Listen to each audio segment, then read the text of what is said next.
ಧರ್ಮಸ್ಥಳಕ್ಕೆ ಕೋಲಾರಲ್ಲಿ ಕುಂಬಳಕಾಯಿ ಹಾಕ್ಕೊಂಡು ಡೈರೆಕ್ಟಾಗಿ ಅಲ್ಲಿಂದ ನಾನು ಮಂಜಣ್ಣ ಹೊರಟು ಹೋಗಿ ಕಾಟಮ್ನೂರು ಗೇಟಲ್ಲಿ ನಿಲ್ಲಿಸಿದ್ವಿ. ಅನಿಲಣ್ಣ ಮತ್ತು ಅವರು ಧರ್ಮಸ್ಥಳಕ್ಕೆ ದೇವಸ್ಥಾನಕ್ಕೆ ತರಕಾರಿ ತೊಗೊಂಡು ಹೋಗಿದ್ದು. ಎಲ್ಲ ಗಾಡಿಗೆಲ್ಲ ತರಕಾರಿ ಮತ್ತು ಅಕ್ಕಿ ಬೇರೆ ತೊಗೊಂಡಿದ್ರು. ಅಕ್ಕಿ, ಉಪ್ಪು ಅಂಥದ್ದೆಲ್ಲ ತಗೊಂಡು ಡೈರೆಕ್ಟಾಗಿ ಅವ್ರು ಗಾಡಿಗೆ ಲೋಡ್ ಮಾಡ್ತಿದ್ರು. ನಾನು ನಿಂತ್ಕೊಂಡು ವೀಡಿಯೋ ಮಾಡ್ತಾ ಇದ್ದೆ ಯಾವ ಥರ ಲೋಡ್ ಮಾಡ್ತಾರೆ ಅಂತ. ಲೋಡೆಲ್ಲ ಮಾಡಿದ್ದಾಯಿತು. ಇನ್ನೇನು ಹೊರಡೋ ಸಮಯ ಅಷ್ಟರಲ್ಲಿ ಅವರು ನಮ್ಮ ಗಾಡಿ ಜೊತೆ ಎಲ್ಲರೂ ಅವ್ರ ಗ್ಯಾಂಗೆಲ್ಲ ಒಂದು ಫೋಟೋ ಹಾಕ್ಕೊಂಡಿದ್ದಾದಮೇಲೆ ಸರಿ ನೀವು ಹೊರಡಿ ಅಂದರು. ನಾನು ಇರಲಿ ನಮ್ಮ ಡಾರ್ಲಿಂಗ್ದು ಒಂದು ಫೋಟೋ ಹಾಕೋಣ ಅಂತ ನಮ್ಮ ಡಾರ್ಲಿಂಗ್ದು ಒಂದು ಫೋಟೋ ಹಾಕ್ಕೊಂಡು ಗಾಡಿ ಬಿಟ್ಟೆ ಡೈರೆಕ್ಟ್ ನೆಲಮಂಗಲ ಟೋಲ್ ಹತ್ರ.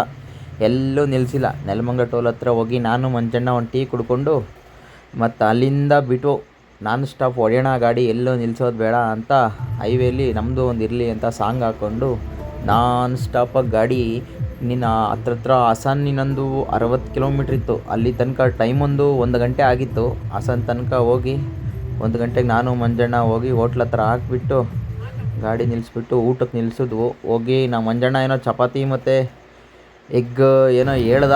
ಹೋಗಿ ಹೊಟ್ಟೆ ತುಂಬ ಊಟ ಮಾಡಿಕೊಂಡು ಅಲ್ಲಿ ಬಿಲ್ಲೋಷ್ಟೊಳಗಡೆ 1:30 ಆಗಿತ್ತು. ಒಂದು ಅರ್ಧ ಗಂಟೆ ಅಲ್ಲೇ ಕಳ್ಕೊಂಡು ಮತ್ತೆ ಇನ್ನೊಂದು ವೀಡಿಯೋ ಹಾಕ್ಕೊಂಡು ಹಾಸನ ಹೈವೇನಲ್ಲಿ ಮತ್ತು ಹೈವೇ ಸಿಗಲ್ಲ, ಧರ್ಮಸ್ಥಳ ಕೊಟ್ಟೋಗ್ತೀವಿ, ಸಕಲೇಶ್ಪುರ ಬರುತ್ತೆ ನೆಕ್ಸ್ಟು. ಮತ್ತು ಅಲ್ಲಿಂದ ಹಂಗೆ ಹೊರಟು ನಾನ್ ಸ್ಟಾಪಾಗಿ ಗಾಡಿ ಎಷ್ಟು ಸ್ಪೀಡ್ ಹೋಗುತ್ತೋ ಅಷ್ಟು ಸ್ಪೀಡು. ಮತ್ತು ಅಲ್ಲೊಂದು ಟೀ ಕುಡ್ಕೊಂಡು ಸಕಲೇಶ್ಪುರ ಹತ್ರ ಹೋದೋ. ಘಾಟ್ ಸ್ಟಾರ್ಟಿಂಗಲ್ಲೇ ಫುಲ್ಲು ಜಾಮ್ ಆಗೋಗಿತ್ತು. 1 ಅವರ್ ಏನು ಓಪನ್ನೇ ಆಗಿಲ್ಲ ಘಾಟು.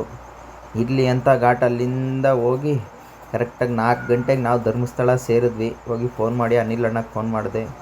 ಬೆಳಿಗ್ಗೆ ಬನ್ನಿ ಅಂದರು. ಮತ್ತು ಅಲ್ಲಿಂದ ಹೋಗಿ ಗಾಡಿ ಅನ್ಲೋಡಿಗೆ ಹಾಕಿ ಬೆಳಿಗ್ಗೆ ಎಲ್ಲರೂ ಸೇರಿ ದರ್ಶನಕ್ಕೆ ಹೋಗಿ ದರ್ಶನ ಮುಗಿಸ್ಕೊಂಡು ಊಟ ಮಾಡಿಕೊಂಡು ಬರೋಷ್ಟರೊಳಗಡೆ ನಮ್ಮ ಗಾಡಿ ಅಕ್ಕಿ ರೇಷನ್ ಎಲ್ಲ ಇಳಿಸ್ಬಿಟ್ಟಿದ್ರು, ತರಕಾರಿ ಎಲ್ಲ ಇಳಿಸ್ಬಿಟ್ಟಿದ್ರು. ಕುಂಬಳಕಾಯಿ ಮಾತ್ರ ಇತ್ತು.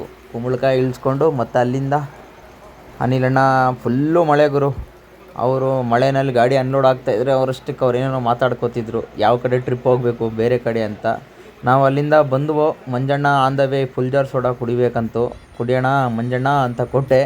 ಮಂಜಣ್ಣ ಕೈಯಲ್ಲಿ ಆಗಿಲ್ಲ, ಅರ್ಧಕ್ಕೆ ಬಿಟ್ಟು ಕುಡ್ದ. ಮತ್ತು ನನ್ನ ಟೈಮ್ ಅಲ್ವಾ, ನಾನು ತೊಗೊಂಡು ಫುಲ್ಲು ಸ್ಟ್ರಾಂಗಾಗಿ ಹಾಕ್ಸ್ಕೊಂಡು full jar soda nonstop ನಿಲ್ಲಿಸ್ದೇ ಕುಡ್ಕೊಂಡು ಎಲ್ಲೂ ನಿಲ್ಲಿಸ್ದೆ ಸಕಲೇಶ್ಪುರ ಹತ್ರ ಬಂದ್ವಿ. ಮತ್ತು ಅಲ್ಲಿ ಬಂದು ಒಳ್ಳೆ ಊಟ ತಿನ್ಕೊಂಡು ಹತ್ರ ಕುಣಿಗಲ್ ಹತ್ರ ಬಂದರೆ ಫುಲ್ಲು ಮಳೆ. ಇನ್ನೇನು ಮಾಡೋಕ್ಕಾಗುತ್ತೆ, ಮತ್ತು ಊರಿಗೆ ಬೆಂಗಳೂರಿಗೆ ಹೋಗೇಬೇಕು ಅಂತ ಅಂದ್ಕೊಂಡು ಗಾಡಿ ಎಲ್ಲೂ ನಿಲ್ಲಿಸ್ದೆ. ನನಗೂ ರಾತ್ರಿ ಎಲ್ಲ ನಿದ್ದೆ ಇಲ್ಲ. ಬಂದು ಆರಾಮಾಗಿ ಬೆಂಗಳೂರು ಸೇರಿಕೊಂಡು ರಾತ್ರಿ 9 ಗಂಟೆಗೆ